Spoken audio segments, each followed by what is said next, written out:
মহাদেব মহাত্মানং মহাযোগী মাহেশ্বরম মহাপাপং হরং দেব মকরায় নম নম। নমস্কার। আজ হচ্ছে 25শে মাঘ, রবিবার, 8ই ফেব্রুয়ারি। আজকে রাশিফলটা বলছি।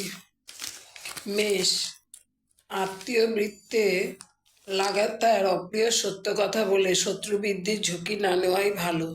শত্রুর শক্তি বৃদ্ধিতে মানসিক অস্থিরতা বাড়বে। বাতজ বেদনার প্রকোপ বৃদ্ধিতে কাজকর্ম ব্যাহত হতে পারে। বুধ, বৃষ, দেরিতে হলেও কর্মক্ষেত্রে স্বীকৃতি ও ভাগ্যোদয়ের উজ্জ্বল সম্ভাবনা। স্বজন বিরোধ ও পারিবারিক সমস্যায় মনের শান্তি নষ্ট হতে পারে। মিথুন, কর্মক্ষেত্রে আপনি যে জায়গায় পৌঁছেছেন তার দ্বারা নিষ্ঠা, নম্রতা, দক্ষতার পরিশ্রমে ন্যায্য পাওনা সময় মতো পেয়ে যাবেন।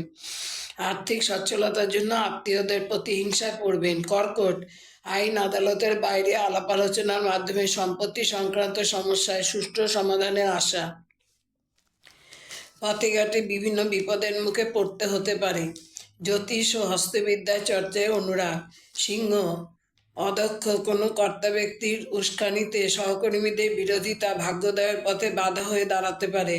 সময়োচিত চিকিৎসায় গুরুজনের স্বাস্থ্যের উন্নতিতে আপাতত উদ্বেগের অবসান। কন্যা, অতি দম্ভের জন্য সাংসারিক ক্ষেত্রে অপ্রিয় হয়ে ওঠার আশঙ্কা। সন্তানের বিজ্ঞান বিষয়ক চিন্তা ও মৌলিক গবেষণা ও পরিকল্পনায় সাফল্য, তাতে হতাশা দূর হতে পারে। সাধু সজ্জনের সান্নিধ্যে মানসিক শান্তি।